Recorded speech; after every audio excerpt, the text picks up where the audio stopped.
welcome back to Serene Madness. Today I just finished a really big project out here in the garden.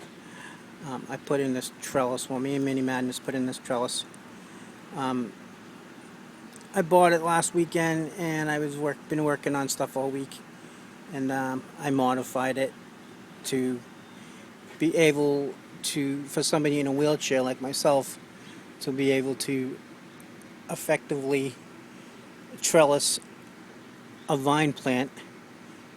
So what I did was, I was originally going to, as you look down there, I was originally going to put it on the inside of the container, but unbeknownst to me, because I didn't measure it, the trellis is slightly wider than the container.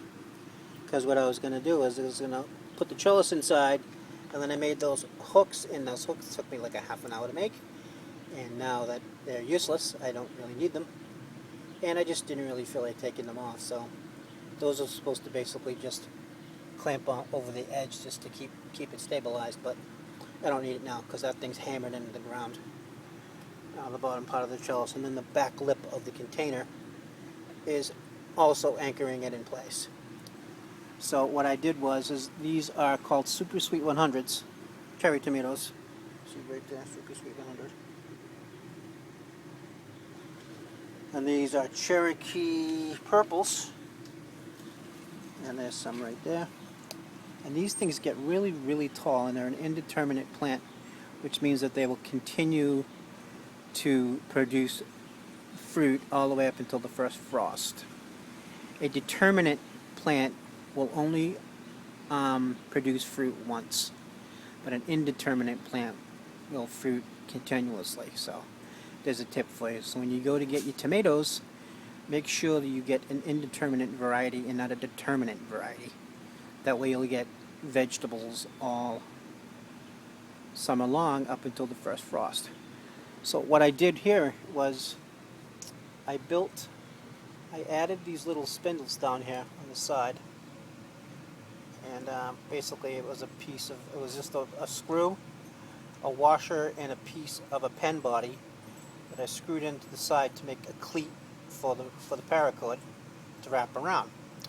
And then what I did was I took an L bracket and I screwed it into the top of the trellis on both sides and ran the paracord through the hole, and then all I had to do was just tie off the stalks of the tomato plants and then hoist it up.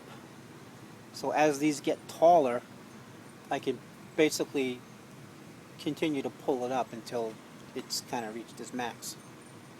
So what will eventually happen is it'll max out, it'll reach all the way to the top. This is probably a 6.5 foot trellis. So these particular tomatoes will reach 12 feet, up to 12 feet. So what's supposed to happen is you're supposed to trellis them, and they'll get up to a certain height, and then they'll fold back down on themselves, and they'll just rain tomatoes. And this particular tomato plant grows, as you can see, they grow in bundles like grapes, and they don't grow like individual, they grow in bundles, and then you just pick the whole bundle off as they ripen, and they are really yummy. I ate one yesterday. I had one ripe one, and it was really good. This particular one is called Cherokee Purple, and they're these really cool looking. I'll get a picture of it right there. They're these big fatty beefsteak tomatoey ones that are kind of a purplish color. So they're trellised on both sides. This one's shorter than this one. This one's really viney, and I'm pretty happy with that, actually. I didn't paint it or seal it because I kind of ran out of paint and I didn't really feel like painting it. But I did paint the little fence that I put in the other day. So that's done. So yeah. So that's the trellis project. Another project done. Awesome. I hope you liked that video. A little quick tomato video. I'm pretty happy with this trellis. Like the video, give it a thumbs up, please comment. Find your serenity in a mad world. Don't forget to subscribe. Have a nice day. I'm out.